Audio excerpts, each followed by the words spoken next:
back with another video. Now today I am going to be making a Science Sunday video. Now here we have some boiling water. Be careful and have an adult with you. Because if you have the science experiment, you need the adult to throw it out in the air. Now it's 13 degrees out, and if something goes wrong and it comes back up here, someone's gonna get rushed to the hospital. So you should probably have an adult with you. The adult is the cameraman. So what's the experiment today? So we're gonna take this hot boiling water. We're gonna bring it out here.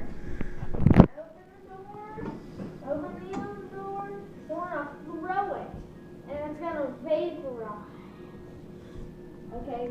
Okay, you want to switch? You hold the camera. Yeah, I'm gonna hold the camera, guys. Alright. Hot water, I'm afraid. There's the hot water. Watch out, Michael. Oh, she's hot and it's cold out. Alright. Okay, now you're going to get out of here and you're going to film up this way, okay? Okay. 3, 2, 1. Look! Bam! No! Hold the camera away from you. Woo! I hope you guys enjoyed this video, and I'll see you in the next one. Make sure to like and subscribe, comment what your favorite part of this was, and I'll see you in the next one. We go!